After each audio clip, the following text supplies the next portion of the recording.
We need to talk. We need to talk. We need to talk. We need to talk. We need to talk. We back. Welcome back to another episode of WNTT. I'm host Mr. KOA alongside Top Boy. And we are back again and regular. Yes. Regular.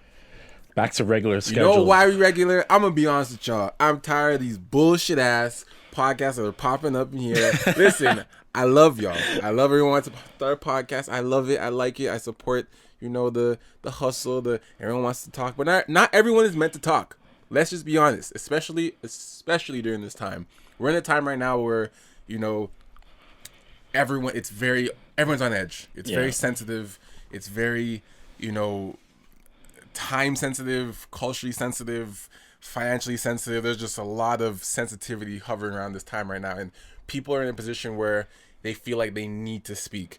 And we have also added to that as society when we create these posts or certain things saying, oh, why are people silent? Why are you silent? I'm not hearing nothing from certain people. That actually is a problem and perpetuates a problem because all that is really doing is making people talk that don't need to be talking. We're actually like, I understand why people are saying like, oh, like I'm not hearing nothing from these people. I'm not hearing nothing from like, not everyone is meant to talk. Yeah. Like I there's ways you can impact without talking specifically. So this judgment for silence is very inaccurate. For telling, oh, how come I never heard from this guy or heard from this woman, or where the white people talking about, like, not everyone's supposed to be talking. Yeah. We've done the talking. There's enough people that are talking. There's the people who talk. The people who act. People who, have money, put the money somewhere. People who have power, use your power for something. It's not just the talking, right? So we need to talk. Is the podcast for talking, because we actually have stuff that we feel represents our community, represents the black community, black culture, entrepreneurs, millennials, all of y'all. We've had a few live shows now, which has really changed my life, changed Amor's life, changed the people's lives who've been there, and I just feel like it's been a disservice, like not giving you guys consistent content. Obviously we have our reasons for doing such, but I think now it's a very deliberate, conscious effort of both of us to try and make the time to do these, because we realize how important it really is. If you can add to, you can add to, but that's my take. Yeah, man. I mean, we talked about on the last podcast reasons why we just haven't been as consistent as we used to be, and there's a lot of things going on in our personal and professional lives, right? Which often at times like intertwine with each other, which makes things difficult. But given the social climate and everything that's been going on, it just makes sense to get back on our shit, make sure we're providing people with content that's great and meaningful at the same time. Right. I think during the quarantine, COVID specifically, and everything that's going on, a lot of social things have changed, right? And like Ryan said, you're seeing a lot of people beginning to talk about things that I would say weren't really in their wheelhouse before. They just feel like, okay, now I have to talk about. Now's the time for me to talk about these things. So, which, you know what? Some people might have found their calling during this time and decided, it is the time for me to talk. But on the flip side, I just feel like it's very obvious when it's forced at times. So by no means are we saying that, we're the first thought for these types of things, or that we have the best thought on anything that's going on. It's just we've always kind of provided a different take to most people, especially in the city. And that's what the whole podcast was founded on, right? Just two black men kind of talking about things that weren't really discussed within our own community. So this is no different than anything that's going on right now. Yeah, exactly. And I think it's very dangerous. It's very dangerous how quickly information and misinformation can travel. Yeah, which is been very dangerous. Been always a problem. So there are people that are talking right now, that are saying dangerous things. Yeah. There are people who are saying certain things on podcasts or in interviews or in the news that with the right audience or the wrong audience, it could be very dangerous and can cause people to, be misinformed about things. Absolutely. Act Yeah. in, Absolutely. egregious ways, start being violent, spreading information that is entirely inaccurate, and then now you have a whole group of people who believe a particular thing that isn't true. It's it's very hard to reel that back in once it's out. Yeah. Especially social media, especially with the Twitter and Instagram sharing. Like it's very hard to put out a fire once it's blazing, especially through social media. Before you get to the truth of it, it's already done so much damage. Yeah. So then by that point, it's even hard to correct any of the damage. Right. People are very quick to hear the first thing or read the first headline, and you can't. So yes. So yes. So that is a very large reason why we also believe we should be doing this, because we are both very educated and both very knowledgeable and self-aware of what's happening, to the point that neither of us just say things. We don't make, content or videos or topics just for clicks, just for shares, just for the convo. Like, the conversations we have is always a relevant and applicable conversation to real life, and something that's true. Yeah. Or at least somewhat factual in the sense where we may have our opinions, but it's backed up with some truth. We don't just say things. Yeah. Which is kind of wild when you think about it, that there are really people out there who just say shit. Just say things. They just say things as if it's gospel.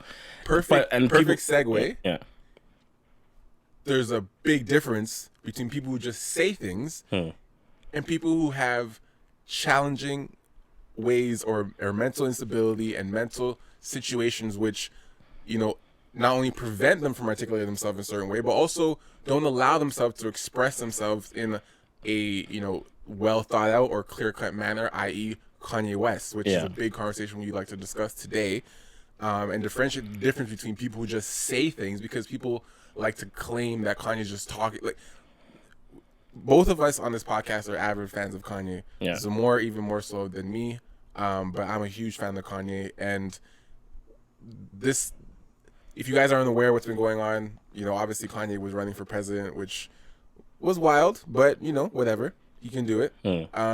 But it's known that Kanye suffers from mental illness. He's bipolar. He's bipolar. Right? And with that comes instability and unpredictableness, and on top of that, adding one of the most popular, icons in history, with the pressure of that, and the money you have. Like, there's enough that comes with just those things.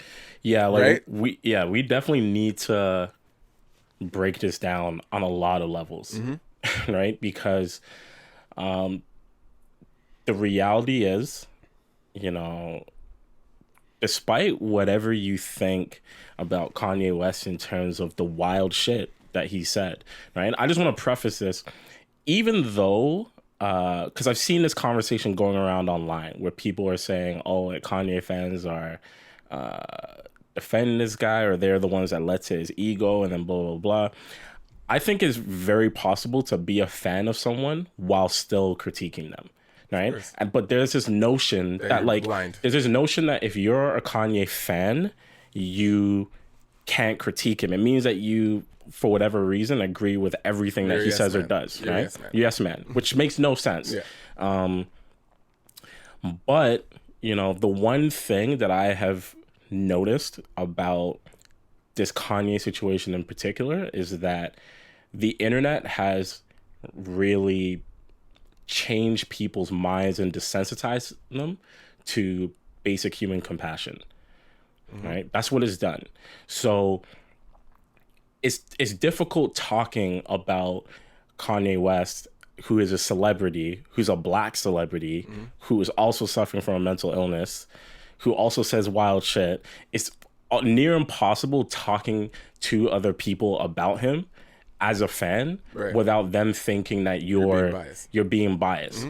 But the reality is, I'm not even trying to invalidate anything that he says, because as you pointed out, he says things that quite frankly, come across in the wrong way. They just come across in the weirdest ways or the wrong way. But it's unfortunate. It makes sense in his head. It makes sense in his head. Right. And unfortunately, like, the general public doesn't have the luxury of actually sitting back and trying to decipher what he's trying to say, right? So, and I'm not saying, you know what? I'm not saying that people have to either. If they don't want to, they don't want to.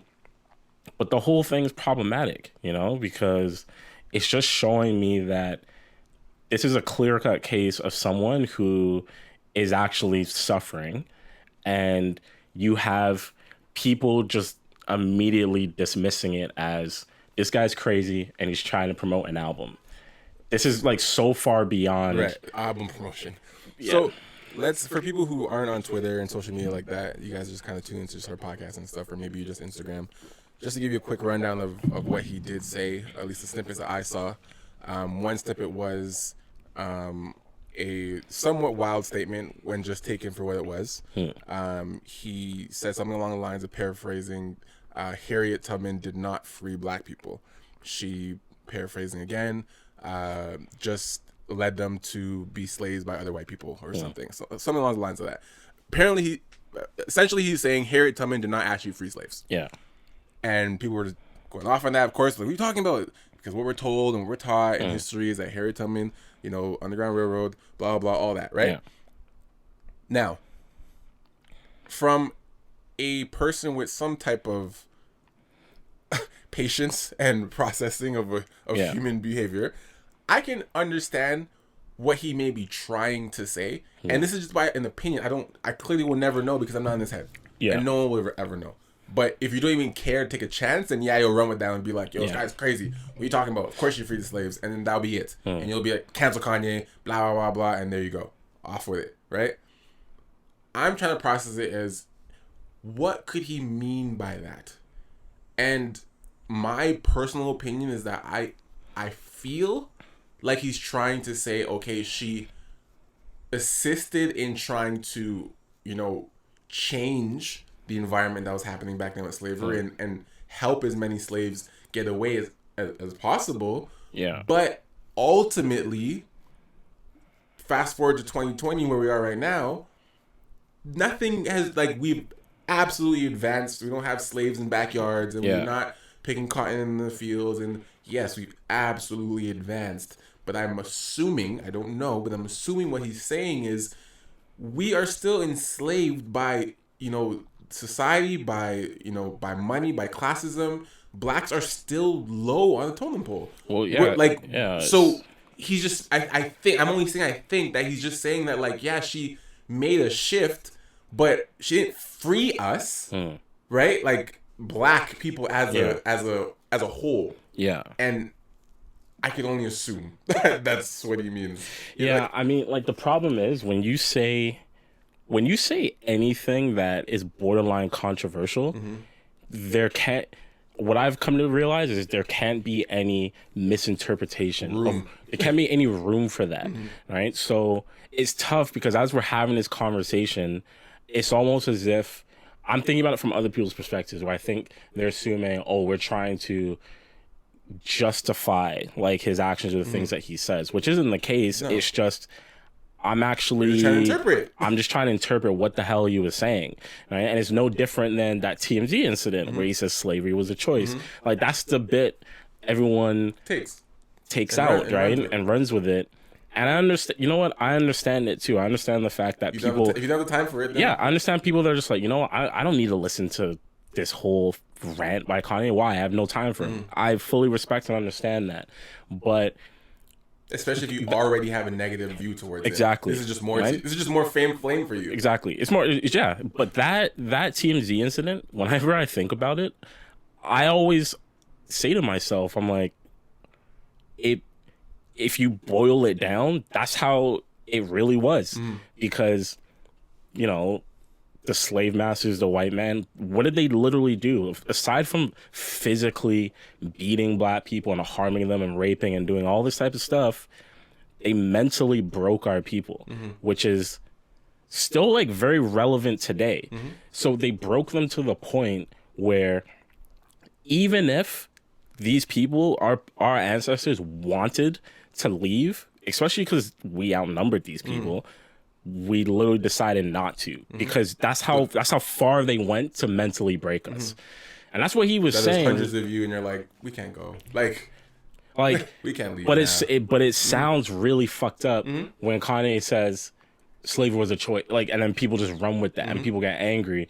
So the problem is, I think we just live in a time now where when it comes to celebrity, people in the public, no mistakes, or in this position, someone that's like, I don't even know if it's serious, but wants to run for president, you can't say statements that leave room for anyone to be like, gotcha. It needs to be, because they're waiting for that. It's waiting. It needs to be airtight. So I just don't think we live in a society right now where it's conducive for people to actually take the time and listen to what's being said. I really don't think that. Yeah. And even I see that in daily conversations I have with people.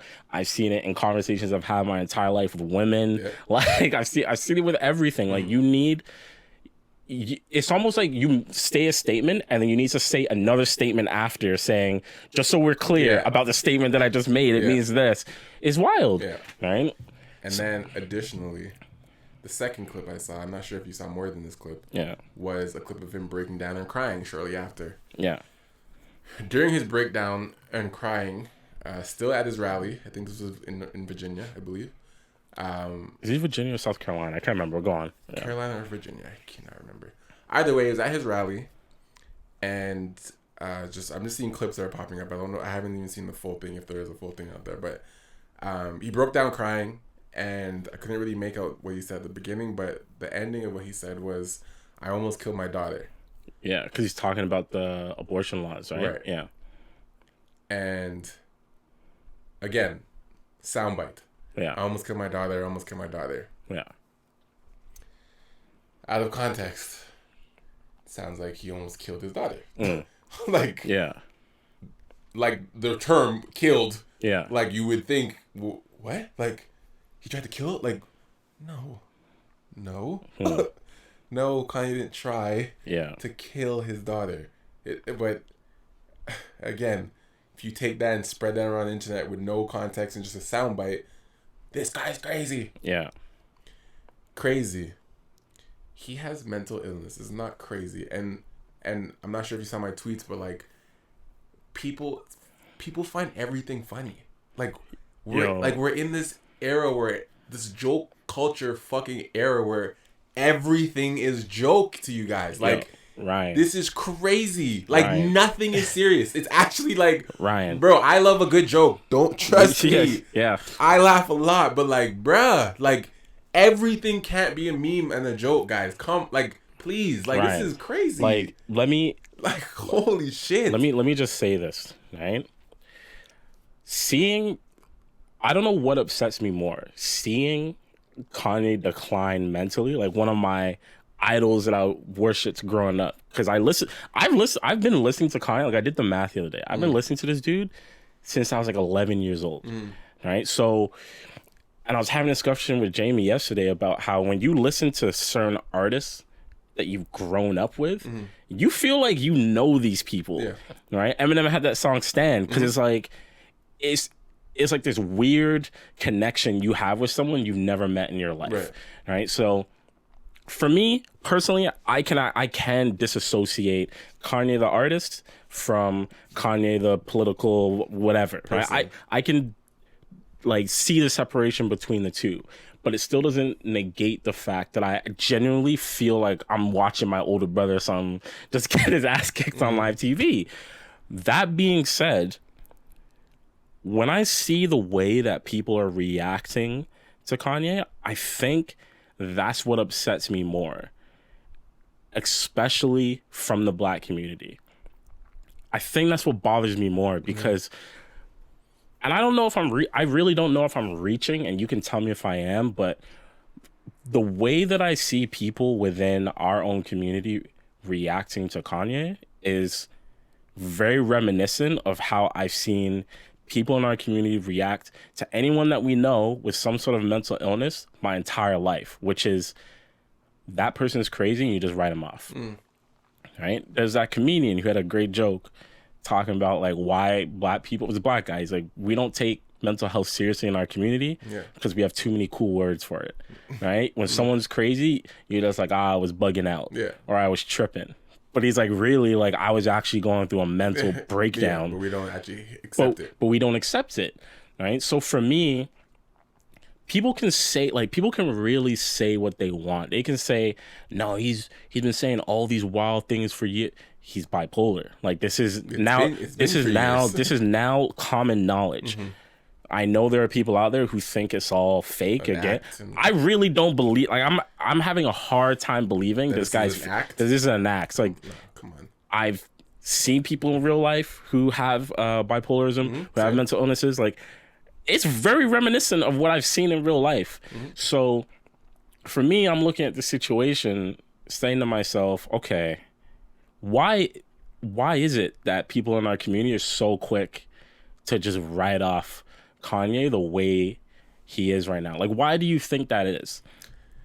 What reasons do you think could lead to why they're so willing to just say, we gotta let this guy go, instead of actually saying, Kanye, you're sick, we need to hold your people around you accountable and get you help? You have to remember, like, nothing is forgotten. Right. So because nothing is forgotten, anytime Kanye has done anything that seems left wing or right wing or out of the norm, or coonish or whatever, that just gets added to this list for these people. Right? It's never forgotten. Even if he starts doing crazy pro black stuff for the rest of his career, like, never forgotten. But I think to correct your statement though, I think it's more so, what have you done for me lately? But go on. I'll let you finish. Yeah. But so this is opinion, but I feel like when he does these things, these different, events that happen, people blow these up and remember these so much. And it literally cancels out anything he has done in the past. Any of the albums or any of the stuff he's done for the community, any of the stuff he's done for Chicago. And it doesn't matter what he's done. All the Yeezys you've been fucking buying, all that is gone out the window as soon as he does one particular thing that seems kind of off. The magma hat stuff, that shot his Kanye stock in the black community right to the ground quick, right? Even though he explained his reason, whatever. And it doesn't even matter his reason. Like, it's just any black people, unfortunately, black people will use any way to cancel someone for going against the cause at any point. And it's very hard to get them back, especially now. It's just insane to me, because it's not for me to accept that logic. I'm not saying it's your logic, but for me to accept it, that means I would also have to believe that all of those people that think that way would also have to believe that his mental illness doesn't exist. Because you can't just pick one. Because that's where I'm at now. It's like, there's no, like, I actually can't imagine a world where someone actually thinks this dude is doing normal stuff. Is doing normal stuff low key, but is playing up this whole bipolar thing. Like, from what I've seen, it looks very real to me, right?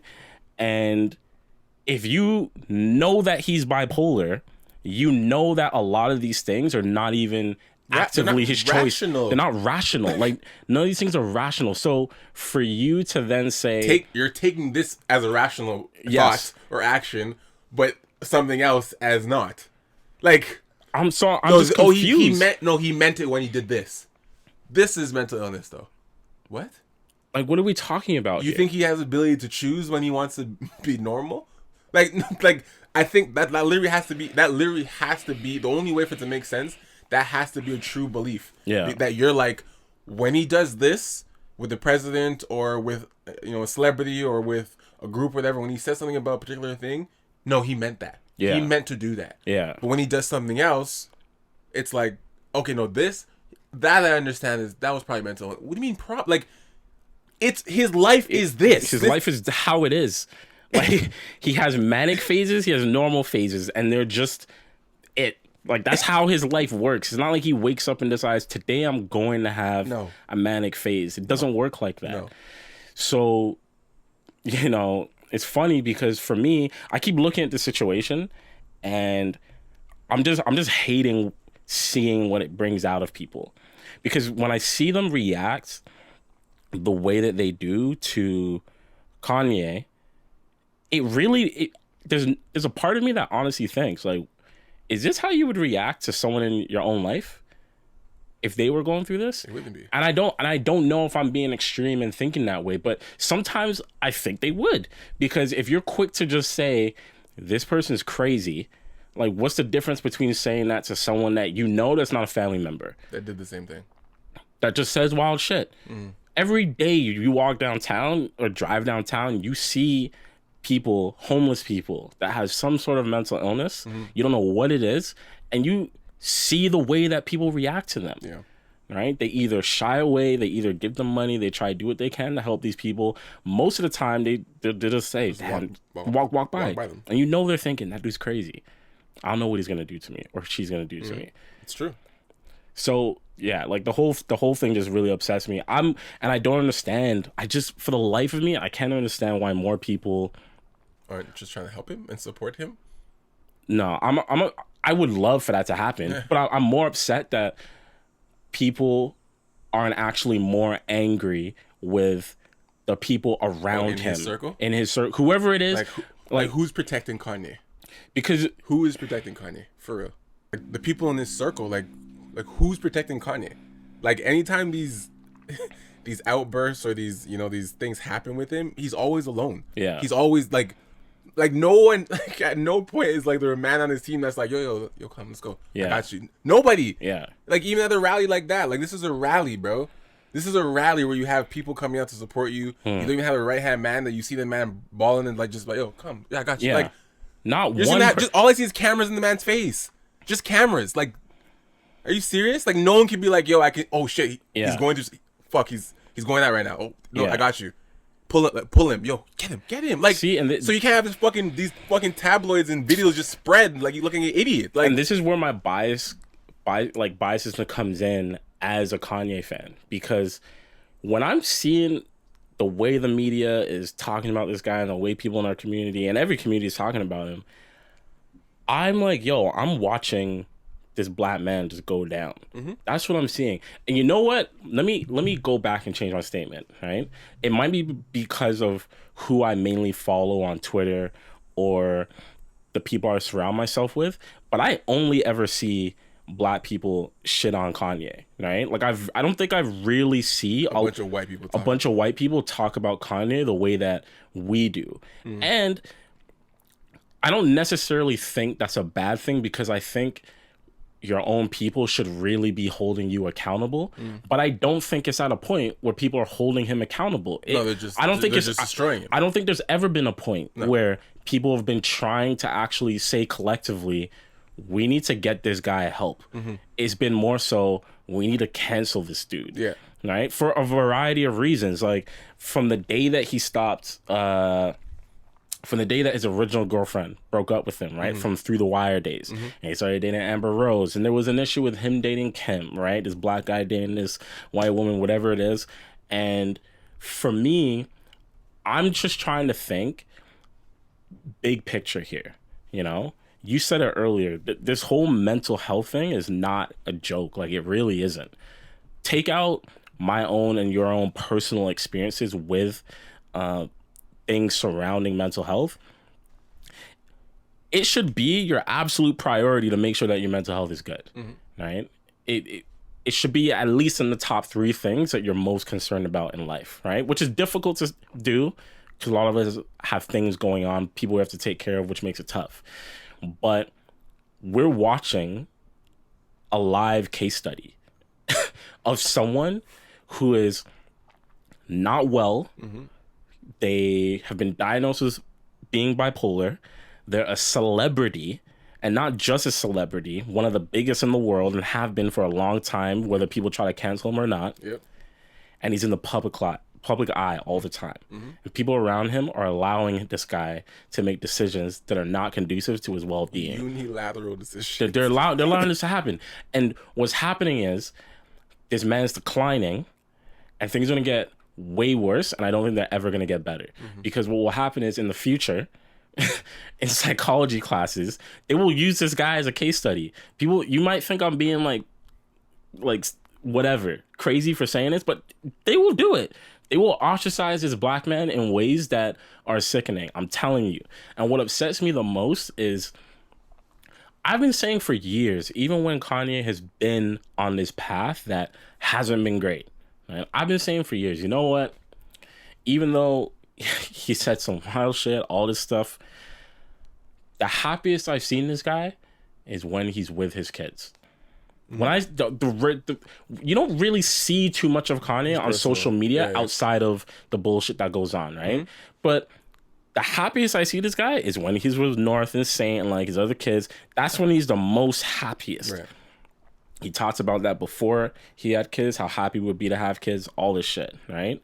Now, you and I talked about who around this guy is actually helping him. Someone's benefiting very clearly off of the shit that he's doing now. We won't see letting it spread, You know what? Like, I never gave Kim a pass. Kim Kardashian, I never gave her a pass, but I never went after her in like in a very direct way because I was like, you know what? He's the happiest he's ever been because he has these kids. Like for her role, you're saying? Yeah, like her role in his life. I never went after her because I'm like, well, she gave him these children, right? They had these children together. That's when he's the most happiest. I'm not going to go after this woman, right? And the family. But it's got to a point now where even I have to say to myself, and you know, it's not like I never critiqued them before, but it's at a point now where I'm saying, okay, how is it that this family that has such a stranglehold on the media when they want to, how is it that they're letting this guy move around the country to go do these campaigns and rallies knowing that he's not well, knowing what they see on a regular basis? So putting these pressure situations alone. You know what I mean? What? You're letting this guy deal with this alone. So yeah, I'm going to a rally. Okay, enjoy. So what makes me worried, quite honestly, is, you know, I'm already seeing people in our community just saying, get rid of Kanye. Like, we just, fuck this guy. Gotta let him go. So, okay, remove us from the equation, right? Would anyone really be surprised if eventually Kim and Kanye get a divorce because of everything that's going on? Not really. I mean, like, long story short, like, if this isn't solved, for being honest, Kim has her own brand. Of course. Kim has her own money. Got everything. You're essentially ruining my brand.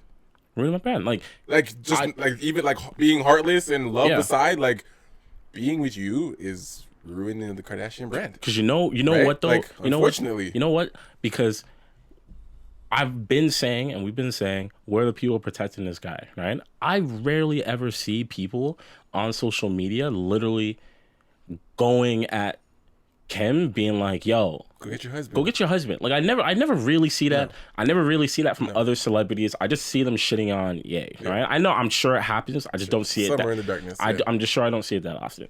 So we may not hear anything from Kim in the next couple months about what just happened, right?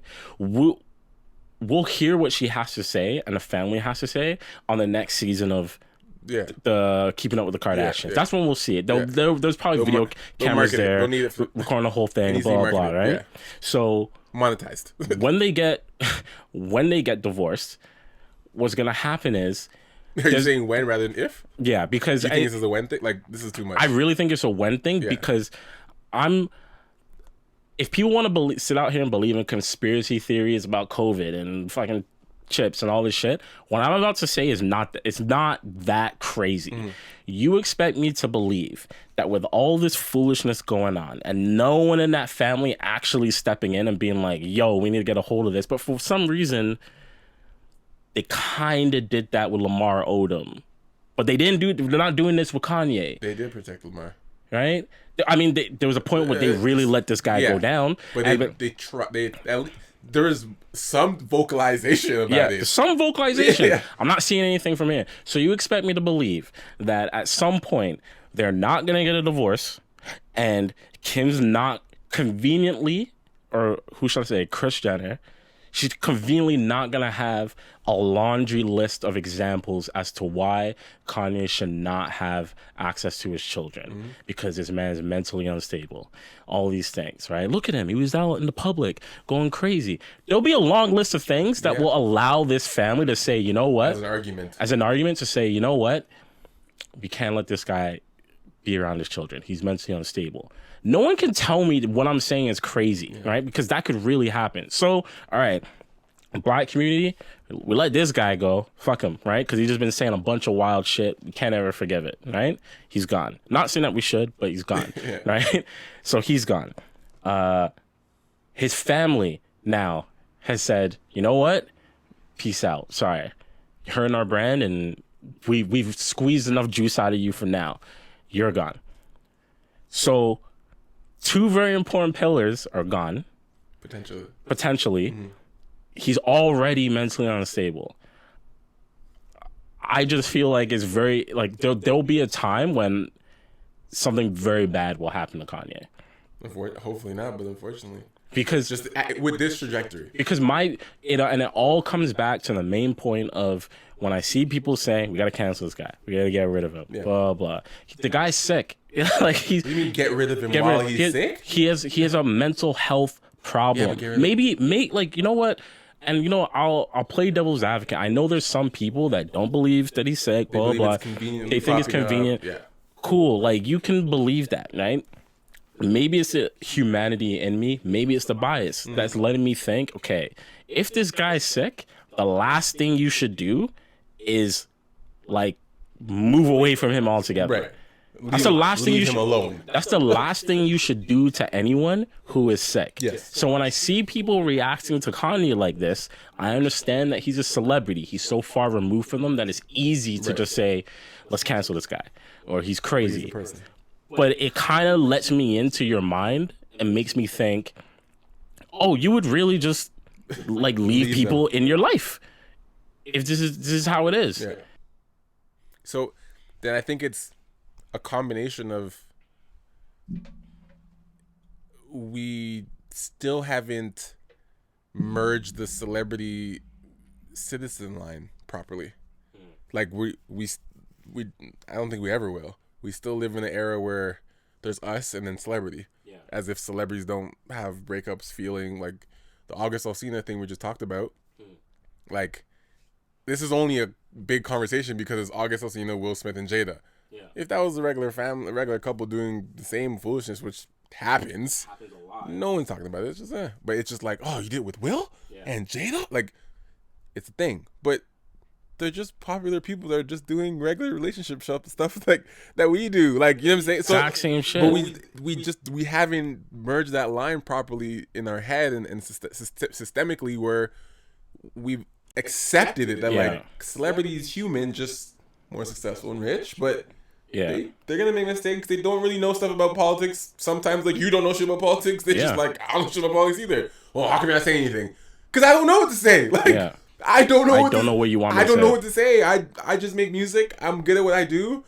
I got famous. Like, how come I haven't heard anything from you some more? You're like, I'm just famous, bro. Like, you know what I'm saying? Like we haven't given them that, like we have this. It's the pedestal. Like, we have this, like, oh, see, look, Drake hasn't said anything about stuff going on. The man's like, what? What do you want? Like, what do you want me? Like, you know what I'm saying? Like, it's just like we have this entitlement for answers from these. This entitlement for a response, for perfection, for mental stability needs to be there. Like, no, there's famous people who struggle with mental illness, like the friend down the street that also has bipolar. Like, the exact same thing Kanye has, your friend down the street has. Yeah. So the same way you treat him with compassion because he's your friend down the street. Yeah. He's Kanye West, but he's still that guy, right? Like, that line is just like, but he's Kanye. Yeah. What is? I think, truthfully, I mean, look, I did a whole fucking exhibit with two other women, my friends actually, about mental health in the Black community, specifically with Black men, right? And I only just thought of this now, but I really don't think people don't give a fuck. I think people don't give a fuck about mental health unless it's pretty. Like, it's easier to digest. What do you mean pretty? So I think it's easy for people to digest and talk about mental health when the affliction that someone is dealing with isn't really out there, right? So it's easier, even though all of these things are difficult to address and find solutions for, it's easier for people to have conversations around, from my experience especially, it's easier for people to have conversations around things like depression, right? Where if I say, you know what, I've been going through depression. This happened in my life, which led to this, which led me to going to this phase in my life, right?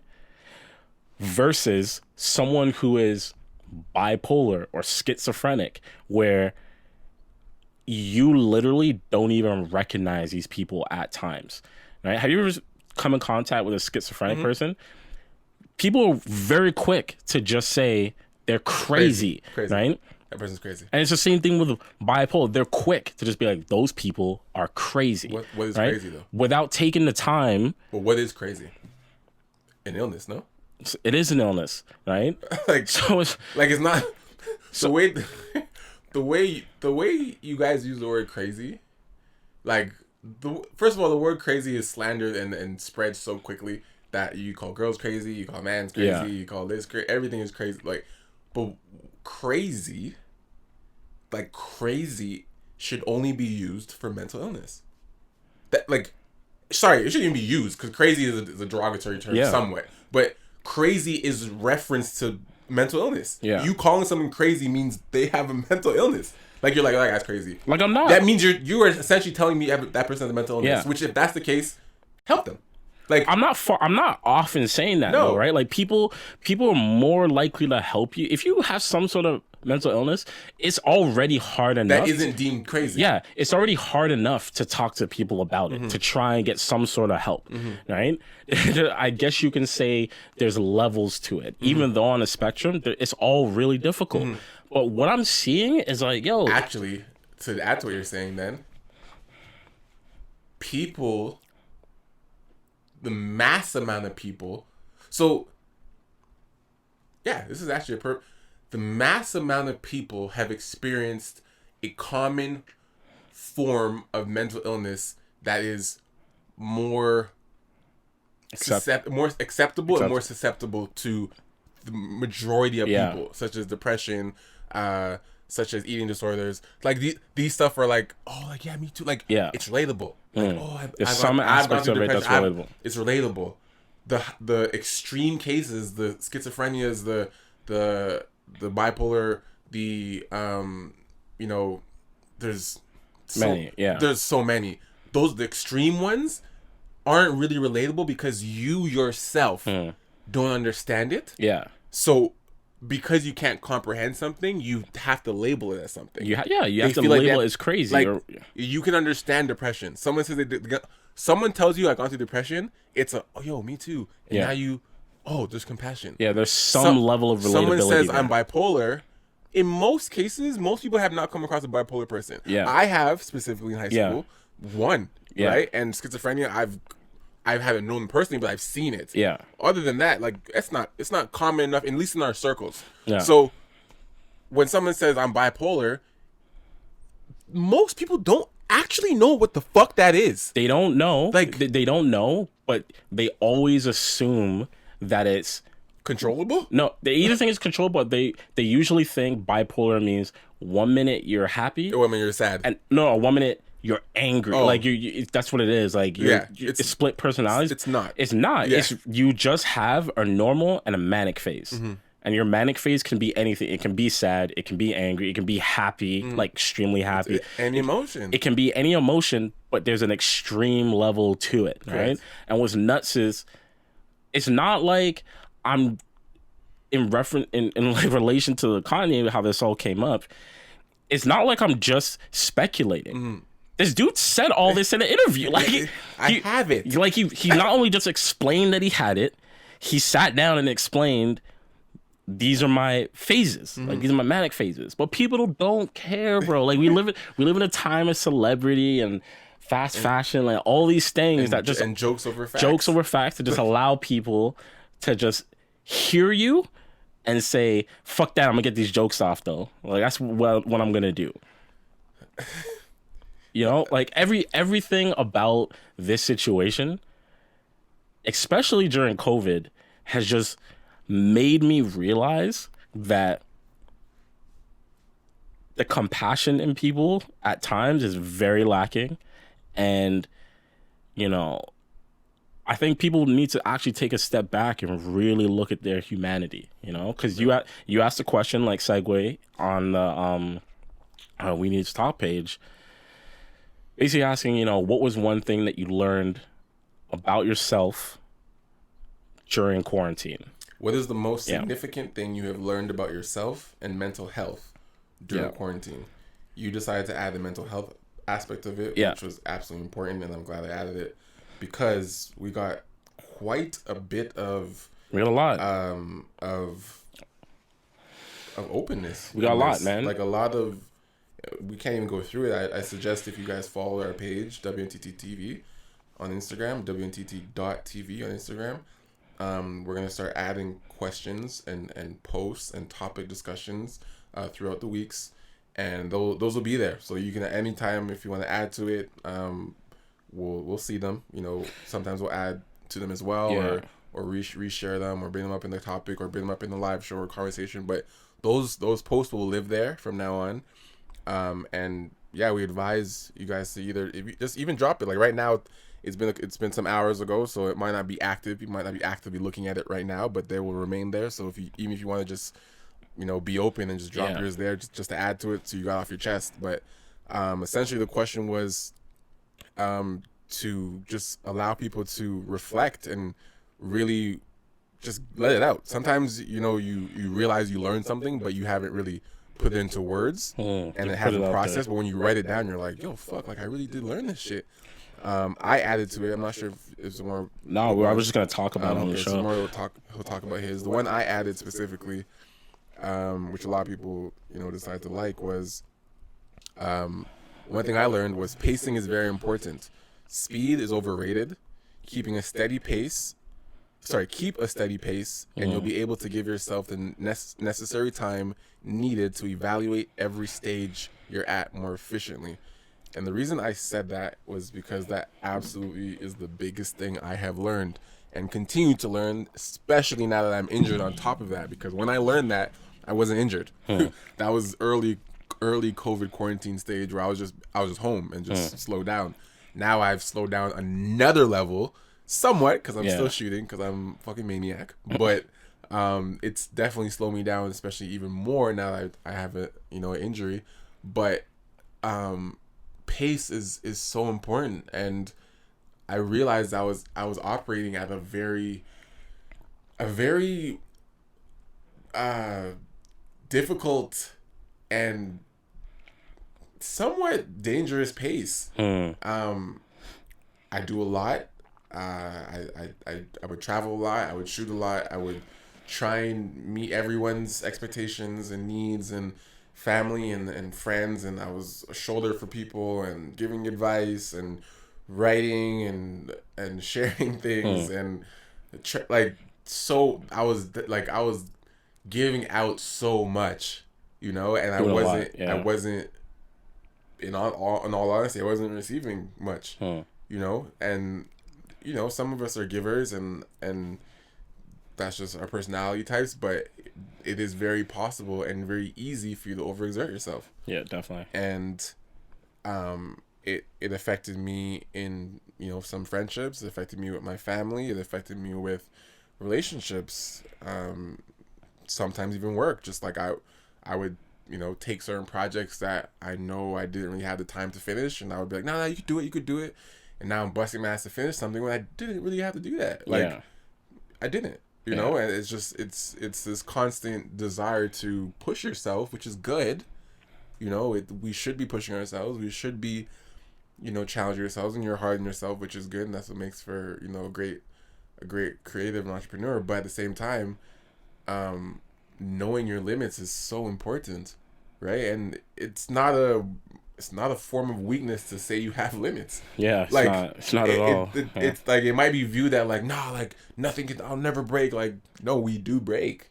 We do have limits, and you're allowed to have a limit. You're allowed to say, you know what, this week I'm not doing more than 4 projects. I'm not, you know, whatever your number is, a capacity and a number and the pace that, not where you're just enough to get it done, where it's like, get to a pace where like, this is comfortable, where I can be sustainable at this pace. Anyone, I could max out and do 30 projects a week, like, but that's not sustainable. Right? The goal is to have a pace and to be sustainable, because you will burn out, and I have burnt out, and it's not healthy, and it's not good.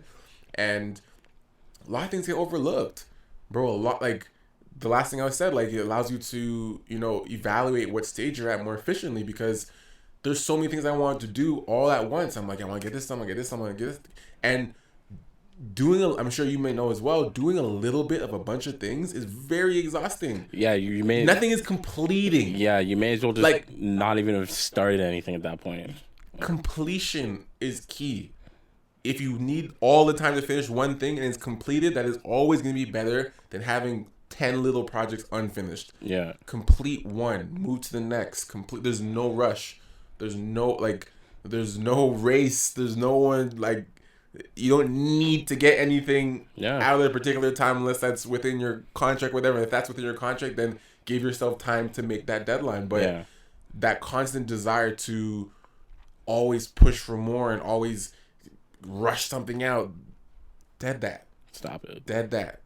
You know? So that's what I learned specifically. And I'm continuing to apply now and help other people with that. So, yeah. That's interesting, man. Like, it's interesting how having all this time off has really made people reset. I think, not everyone, but it's definitely made a lot of people reset and think about certain things they deemed important before that are no longer important, right? And I'm very interested to see what things are going to be like post-quarantine, whatever that looks like, how these resolutions people have made with themselves, if they stick around, if they disappear, or revert back, because, you know, the patience thing I definitely agree with. Like, at the beginning of quarantine, I really thought about that a lot. I was doing I just like to have my hands in a lot of different things, right? I like to be busy. I like to do a lot of different things, but as much as I like to be busy, I would find myself at times just saying to myself, damn, like, I wish I could just chill. But I was like, then I tell myself, well, you signed up for this, let's do it. So then it got to a point where I said to myself, you know what? I'm just going to try to use this time off to the best of my ability. Which meant I was still doing a lot during the first couple weeks, month or two of COVID, like trying to learn all these things, trying to do all that. And I was just burning my... just replace it with something else. Yeah, and I just replaced it with something else. And then it took me like 2 months to realize, look, you don't need to do everything, right? Sometimes it's okay to just chill. Like there were a couple comments in here where someone was saying it's okay to have lazy days, right? Or, which is true. Like, it's hard to say that in this day and age. Go. You need to work. Like, I'm never gonna afford that house. Like, I gotta work. Blah blah. But you know, everyone needs to understand that rest is important and figuring out your own pace, like just not getting caught up with what other people do, because that's what'll screw people over the most. Right? Trying to keep up with. So what was yours? Mine personally, though, was understanding that I need to have like good people around me. That was people you keep around. That was my main thing. Like, how did you realize that? So for me, funny enough, we got a comment that said, my independence is no longer important to me. Having a tribe and family near is essential for me more than ever. And that was from Ifia, I think, how you pronounce her name. Thank you for the question. Thank you for the answer. But basically, you know, beginning of COVID, I think people realized how important it is to be social. You know, like as humans, we're social creatures. Like we need that in order to have some sort of healthy lifestyle. Doesn't mean you need to have, tens, hundreds of friends, whatever you want to call it. It just means you need to have some sort of group dynamic, people that you can bounce ideas off of and talk to. Because what often kills humans the most, especially, back in the old days, is isolation.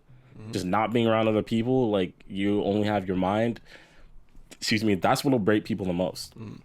At the beginning of quarantine, fortunately, I live with my partner. So you have some energy. I have some energy to go off. I didn't have to actually actively think about it. Right.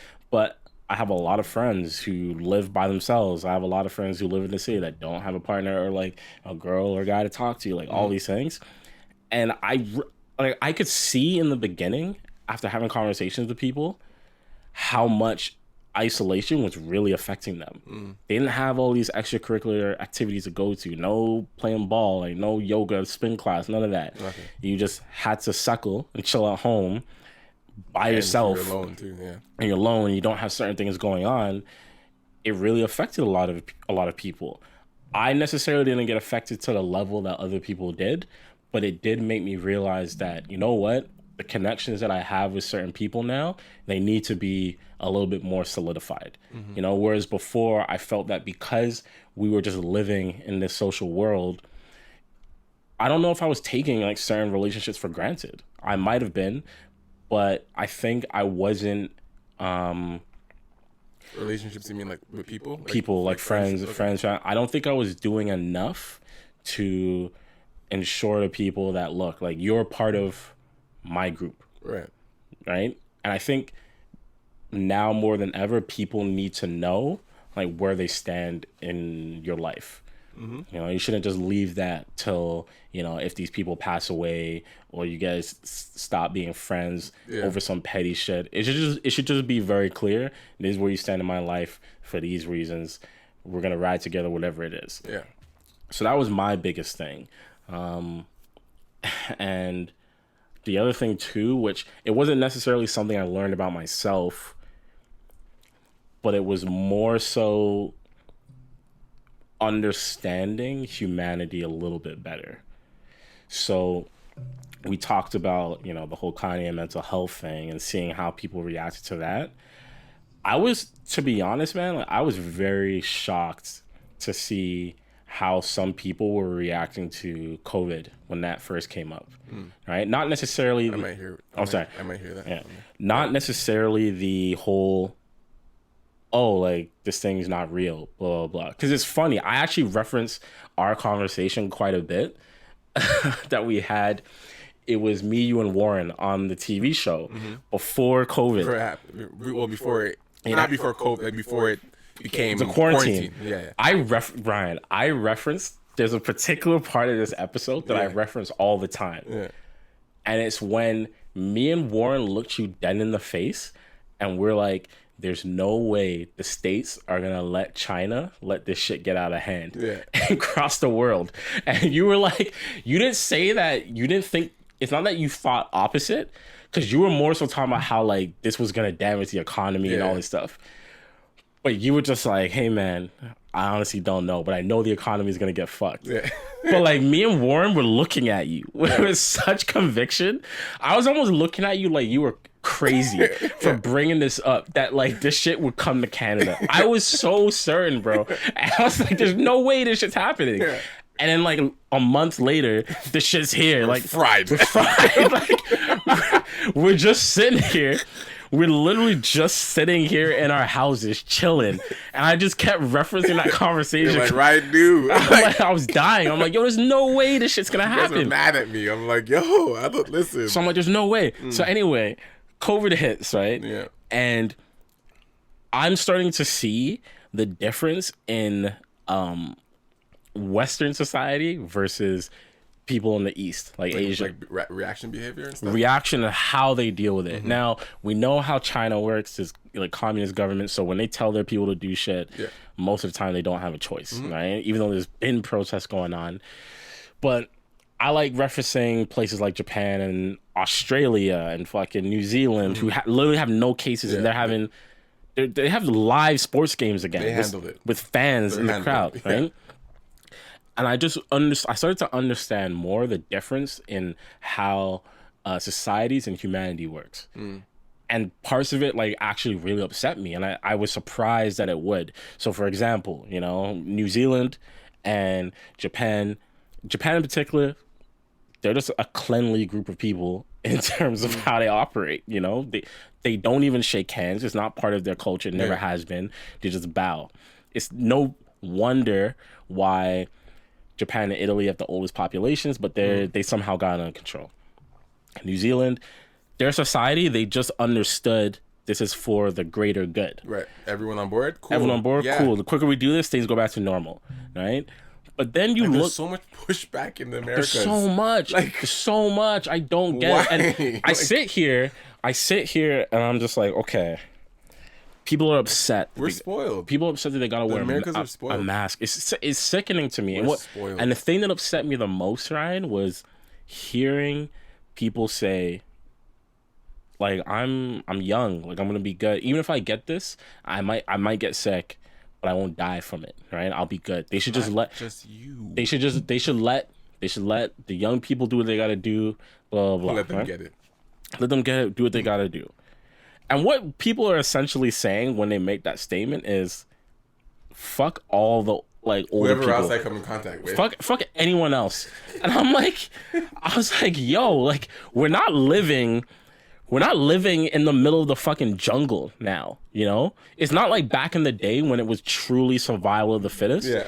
When COVID hit here, it felt like I was seeing some people revert back to a survival of the fittest. Yeah. And I'm like, what are you talking about? We're in the 20th century. Who said we have precautions that we can put in place to make sure like the least amount of people die? Yeah.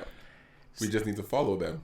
So it's crazy when we see what happens in Canada. Yeah, I've come in contact with people who are so against wearing a mask for 5 minutes when they go into a grocery store. It's a muzzle, dude. Like, I'm not wearing it. I'm just like, okay, you're not even accepting any of the supporting reasoning for wearing it. You know what I mean? It's don't want to wear it.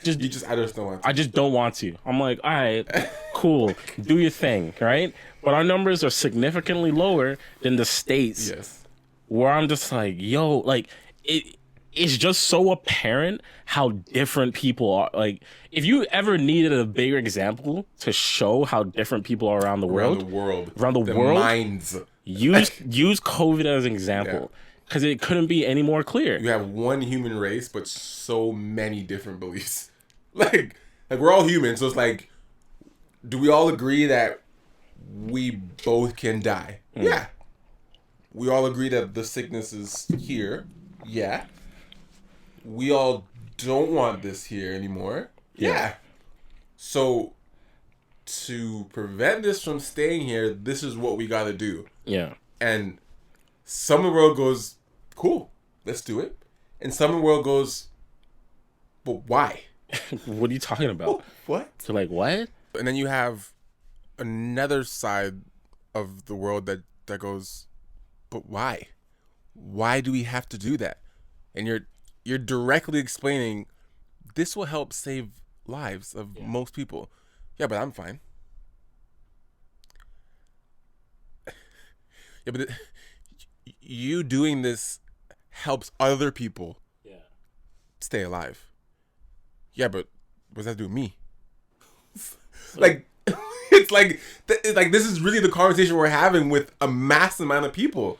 This is not you doing these activities helps the greater good of other people who are less fortunate than you, aren't as healthy as you. Yeah, but I don't want to do that. What? What do we this is actually like to the point that there's so many people with that mentality that the government just has to say, just avoid them, guys. Like what are we talking? I don't understand. What are we talking about here? Like, what are we really talking about? It's not one-offs. There's so many of them that the government actually has to just be like, these people exist. Can we, dog? like, can we just try our best? Like, bro, like, people in like Asia have been wearing masks for decades, right? Why do they do it? Because the pollution is so bad there. Like, the smog is so bad that people are like, I'm gonna wear a mask to protect myself, so I don't die earlier from all this pollution. And plus, there's billions of people that live there in India and fucking China. Viruses that happen all the time. You do these things to protect yourself, right? Yes. So for me, it's like, okay, this virus came here. No one knows all the answers about it, how to fix this problem yet. Why wouldn't you err more on the side of caution? A potential caution. Caution than just not caring at all. I don't know. I don't know if it's real yet, so I don't know. It's nuts to me. So for me, I just didn't like how I actually saw that side of humanity. It made me realize that, man, like, when if shit was to really go down, there would be a lot of selfish people around. People would kill us. For sure. The mentality of people would kill us. Yeah. Would destroy the world. And I was just like, okay, this is what it really is. And what's really crazy is that, like, if this was like, COVID is a very large thing. Probably one of the largest things we've seen in our lifetime. Yeah. But it is not the worst thing to ever happen to us. Yeah. But it is definitely a taste of the behavior that can destroy this earth. For sure. From ourselves. Yeah. If there is something larger, like a worldwide famine. Yeah. Or like a worldwide drought, we actually don't come together. Not at all. Bro, like, even like the grocery stores, even like even like the early stage grocery store stuff that I was about to say, people really don't come together. It's just they're hoarding, they're buying massive stuff, they're getting overconsumption, like, for themselves, to protect them. It's like, when shit really hits the fan, people are like, all right, so to keep all of us alive, let's take one, I take one, you take one, and then when there's another, if there's room for us to get double, then okay, let's go around. Like, we really don't believe that shit. We will kill ourselves if something really fucking serious happens around the world. That, like, it's not like a sickness that kills a few people here. Like, if it's like, yo, there's something that's wiping us out. Yeah. Can you guys please do this shit? Yeah. There's still gonna be people like, I don't know. Yeah, and it's nuts because people will revert back to that level of thinking. They'll revert back that way, but I think really when the chips are down, a lot of people aren't built for that, bro. Like, a lot of people really aren't. It's easy to say statements like, I'll be fine, like, I'll be good, until it hits close to home. You know, because I don't know about you, but like, I know at least 8 people that have been affected by COVID, that have either had COVID, or someone in their family has had it, or someone that they know has died from it. And so the thing is, when this whole thing happened, I know people were saying, like, look, someone that might have been in the hospital for something else, but also had COVID, weakened their immune system. They're saying that, like, there's reasons. They're just how do I say this? The death toll numbers. They're saying that some of those numbers aren't accurate because someone actually had this type of disease, but when they died, they also had COVID, right? But the other disease was worse. It took over or whatever. It wasn't... Right? Like, that's what people are arguing against, these death toll numbers. But the reality is, from what we know what COVID does, if anything, if you already have some sort of affliction, it's just going to speed it up. It's just going to speed it up. It's going to make it worse. So yeah, you probably did die of it or whatever it is. So, but you did catch something that accelerated it. Yeah, you caught something that accelerated. You should understand this is serious. But I don't know, man. Like, I just think that I'm scared, bro. I'm scared because I know when it comes down to it, like, the world's not going to save us, bro. Like I said, when I saw young people, younger than me or people our age, saying, "Look, I'll be fine. I'm not scared of this thing." I'm not saying you should be scared of the virus. I'm not saying that you should be scared of it. What I'm saying is you should understand that sometimes it's bigger than you. Impact in society. Sometimes it's bigger than you. A lot of these people don't have a sense of society or the people around. And I understand. The era. I understand the era, and I understand the hilarity in me being a black man saying that these people don't have a sense of society. When society doesn't give a fuck about us sometimes, right? I understand that. But it's like, come on, bro. This virus, as you said, is so minuscule. Like, it's ravaged our economy. It's like a real problem. But like, in comparison to some other virus that existed in the entirety of history, or diseases or wars that people have lived with, this is minuscule. Because I'm telling you, people weren't getting paid by their government when this shit was happening. They're just like, yo, if you can't afford it, see y'all. See ya, you're done. Right? There are a lot of things in place that make you realize, like, look, this is nowhere near as bad as it possibly could be. Could have been. Could have been. Yeah. But I'm telling you, this shed a light on how bad things will get if people don't shape up. You know, right. When I see people talking about, yo, I need to go on this trip. Are the borders open up yet? Let me go across. I'm like, what are you even thinking about? Like, what? Dog, I was supposed to be in Jamaica like a couple months ago, right? You were supposed to be in Dubai for your birthday, right? If borders open up tomorrow, still not going. Borders open up tomorrow, and they were like, yo, it's safe. Safe to fly. Go. Not going. No, I'm not going. What are you talking about? Not going. Like what? No, but you're good now. Stop it. What the hell are people talking about? Like, just chill. This year's a write-off, okay? Like, so I can fly to Dubai and yak my whole trip. like 2020's done. You think I want to be sitting on the plane with fucking bubble guts the entire time? No, I don't. Stop this. Look, before we wrap up, let's look at some of these questions, the answers, right? Right. So I've been talking to this dude for a minute now. Rice from London, UK man. Yeah. In it, bro. No, okay. He's sick. No, he's sick with the video content creation. But he recently posted a really good point. He said, when I was suddenly faced with unlimited free time, I realized that I'd been lying to myself about stuff that I always said I'd do if I had more time. Not necessarily a bad thing, was eye-opening and definitely a learning experience. I now no longer feel guilty for not trying to make time for things that I had no true intention of doing, and I can now just double down and focus on the stuff I actually want to do and give 100% energy and focus. How much does that kind of relate to what you were saying, right? I definitely stopped doing things that don't matter. We don't have the mental capacity to do that. And I think a lot of it sometimes, and he might feel differently, but sometimes it comes down to having like this weird feeling of obligation. You know, someone reaches out to you saying, can you do this? And there's a part of you that goes, I gotta say yes. Yeah. I gotta say yes. Even though I don't like it. But it's like, why? No, I don't. Right? I've been doing that during quarantine. I've actually been doing the opposite during quarantine. People have reached out to me with certain gigs. And I'm just like, no. That's not for me.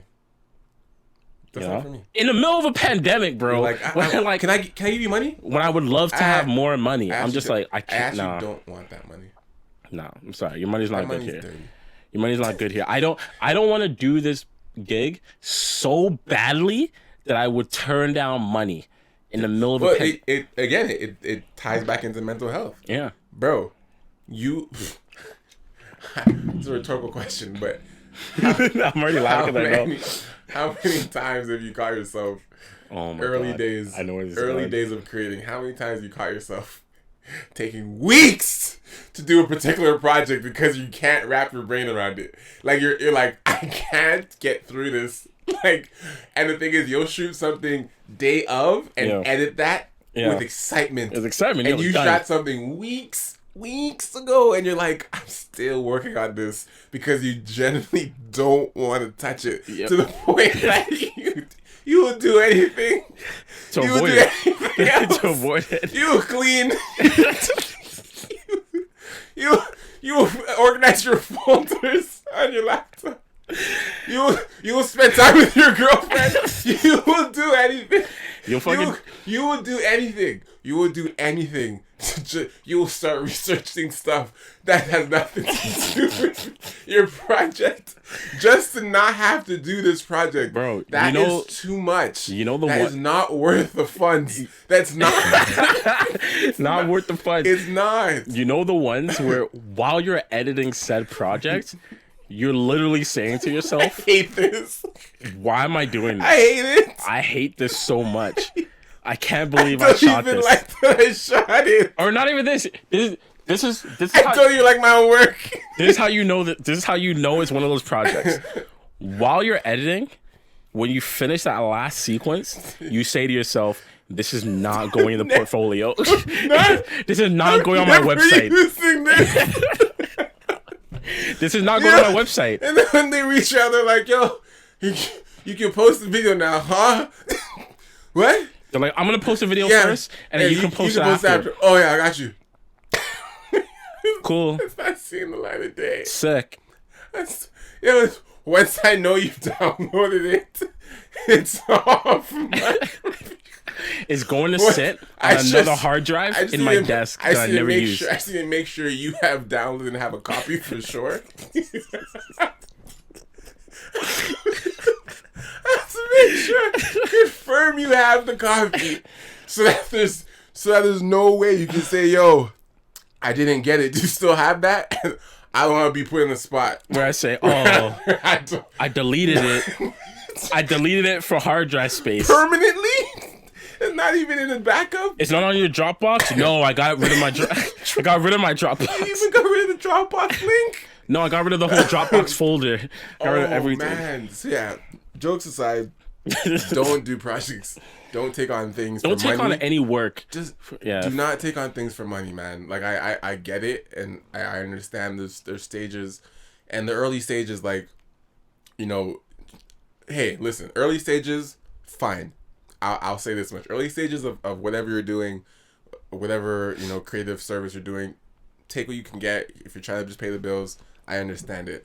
When you get to a point where you're comfortable with what you're doing, you get to a point where your style, what you offer, your worth, you do not have to still be doing those things.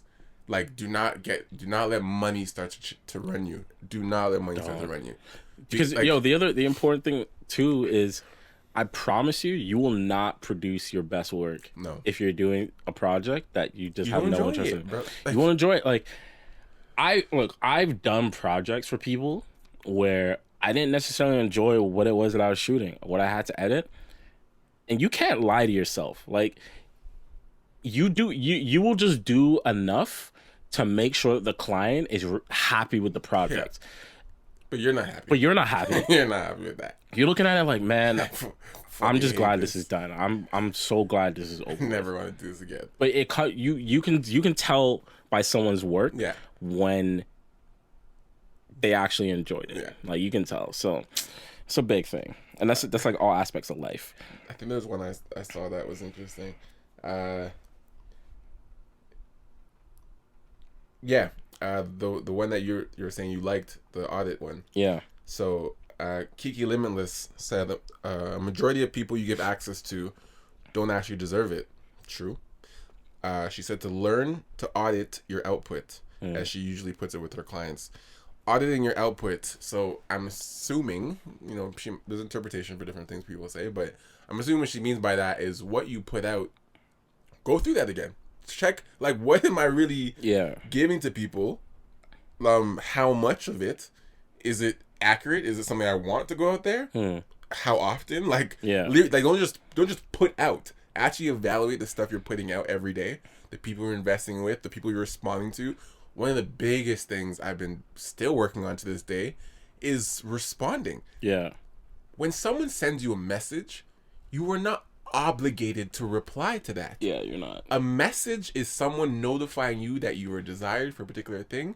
If it's urgent, you'll know it's urgent. It'll be, hey, urgent, I'm dying. And if you're dying, call the police. Yeah. But nothing is that urgent, especially unless it's family, whatever. But just a client or just someone in your DMs or an email or whatever, like, the need to, like, reply right away and drop what you're doing, that's done. Yeah. Like, It's just we live in such a fast era of instant gratification, instant response that like, even if you read something and it says seen, some like people feel away like they're pressing you like, yo, he said seen like 3 hours ago. And yeah, I should feel obligated to respond when I want to respond. What do you mean? Yeah. So those features only perpetuate this rush mentality. Like adding that scene or adding the check marks when something's delivered, like all that that's on purpose, you know. Of course. It's just to create like a constant need for like locked in communication and like pure no unplugging. Like that's just what they want. It just wants social media and all these things want you to constantly be plugged in. Yeah. So the scene features, the last scene delivered, all that is just so someone can be like, yo, I just sent you a message. Yeah, I got it, and I'm busy. Yeah. Yeah, but it said you saw it. I did. And I'll get back to you. Yeah. When I'm ready. Yeah. Like not when you want me to. Just don't send messages to me and sit and stare at your phone. Like that. Like, yo, can we normalize, since that's a new trend now? Can we normalize sending messages to people and leaving them, please? This is actually something like I commented on that post. You know, that reply saying I really like this because I think I inadvertently started doing this during COVID. And when I started doing it, I started seeing how people responded to it. Yeah, I started seeing how different sides of people, how they responded to me starting to audit my circle. Like, it was so easy for me as a sociable person to not audit myself, the energy that I put out before, because I was just always on the go, always talking to different people. People always had access to my energy.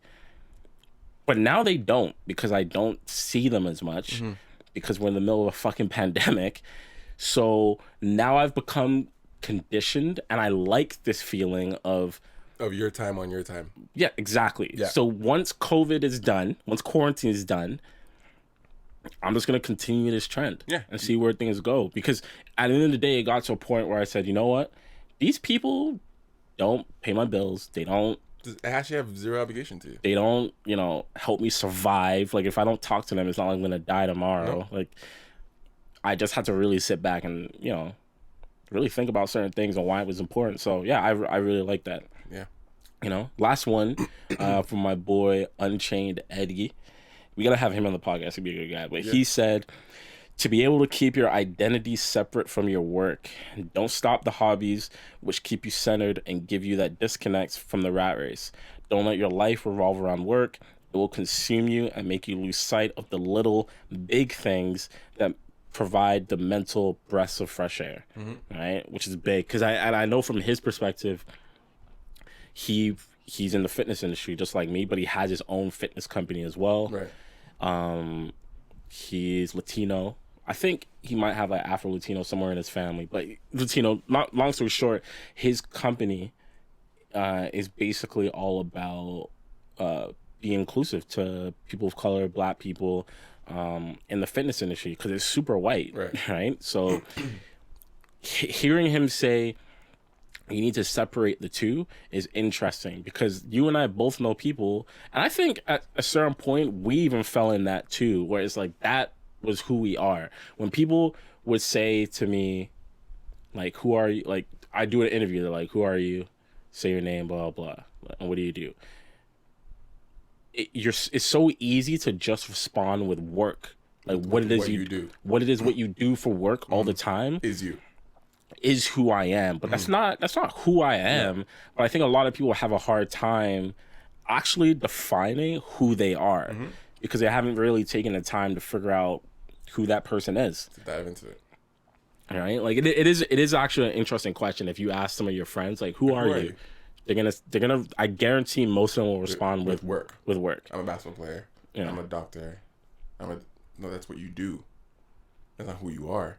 And that's something I would actually challenge our listeners to do. Like, we're asking you, define yourself. Who you are. And it doesn't have to be, or who are you. It doesn't have to be one thing. Yeah. Try and actually, like Ryan said, define yourself outside of your work, Like, for me, I would say I'm Zamora Johnson, and I'm an empathetic person at times. and I often deal with struggles trying to figure out where I fit in this world. But I'm just trying to make it work. You're gonna say empath, which is actually funny. In my mind, I was like, he's gonna say empath. This guy knows this kid knows me too well, but that's the reality. That's what it is, right? Like, you just have to try and define yourself outside of your work, and it'll help you. For me, I would say I am Ryan Malcolm Campbell, and if I was to define myself, like, it's multifaceted, but I mean, to kind of make it as concise as possible, I would just say I'm a no excuse, no bullshit, just type of person. Like, that's it. Yeah. Like, it can apply to how I treat sports, how I treat life, how I treat relationships, work. Like, I'm just a no bullshit person. So it's like, it doesn't matter what it is, what you'll get from me is like, he's not gonna lie to me whether he hurts my feelings or not. Whether it hurts his feelings or not, like, he's going to give it to me as is, because I generally believe whether it's something you want to hear or something you don't want to hear, like, I believe it needs to be heard. Yeah. Not everyone can process it. Not everyone has the capacity to deal with certain things, and that's where you navigate who you tell or who you speak to in those circles. But, I think people know me enough at this stage that, like, I know what I'll get from Ryan. So if I don't want that, like, I'm not gonna go to him. Like, and I'm okay with that. Yeah. Like, I've had girls that be like, I know when to come to you and when not to come to you. Yeah. And that's because you know your own mental capacities. Like, I'm not, like, some girls are like, I'm not in the mood right now for you to really tell me what actually is wrong with me. Yeah. I actually feel like just hearing some nice shit today. Like, and I'm like, cool. I'm not the guy for that. So, hey. But they don't disrespect me for it, but, like, the fact, like, I'm glad that someone could be, like, acknowledge, like, not a fault to you, just, like, I know when to come to you. Yeah. Because when there's, like, all my friends are giving me all this fluff, it's like, you know what, okay, now it's too much fluff. Like, can someone give me, like, a real answer? Like, so that's my purpose for those type of situations. Yeah, definitely. I know it's not for everybody. I know not all the time people want to hear things a certain way, and I am what I am, and it's not something I can really turn off. And I know when I try to turn it off and try to do the other thing and give people fluff, it's just not me. Like, it's like I'm stumbling over what I'm trying to say, because I'm like, how do I not say this in a bad way? Like, how do I say this in a way I think you want to hear? And so there's so much thinking for me to not be myself. Yeah. And I catch myself when I'm doing that. I'm just like, yo, like, that's the key thing, though. This isn't for you, man. You can't do that. That's the key thing. What you just said, though. You spend way more energy trying to not be yourself than just being yourself. Right. And unfortunately, it takes a lot of people myself included. It takes a lot of people a long time to understand that, because you grow up trying to satisfy. Yeah, you grow up trying to satisfy a lot of people. When you're in school, it's like, people label you as the athlete, so now I gotta be this person. So I gotta keep up appearances to be this way and all this stuff. But you get to a point where you just realize, look, I would much rather not do all this to look like this. Let me just act how I am, and that's what it is. Yeah, man. So, great episode. Week 2 of consistency. Episode number 70 of our podcast. 70. Thank you guys for tuning in to the episode.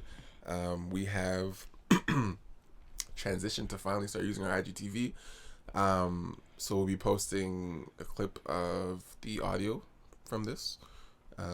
So you'll be hearing this at the end of it. If you're listening to the whole episode, so you probably would already gone through that, but we now post for future episodes. Now, we now post extended versions of topics of the audio, and then longer versions of the video as well will go up. So that way, just so there's more engagement, like, not that, we have any issues with our engagement, but I feel like, we started off a certain way, posting little short clips, and, people would share them, but I also am realizing, I'm sure you realize as well, without full context, it's very difficult for information. And we just talked about just now, like, misinformation can spread so quickly. So you need, like, I loved what we were doing before. I did. The clips were great. Lots of shares, lots of comments, whatever. But I will 100% take less comments and less shares for more education and a point being explained fully. Yeah. Right? So, I think the more we do these, more people engage with them. It's obviously new, so it's longer clips.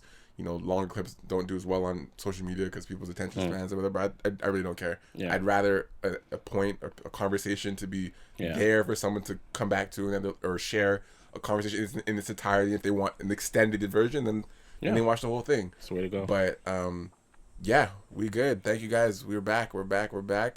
Until next episode, see ya. Hello? We need to talk. We need to talk. We need to talk. We need to talk.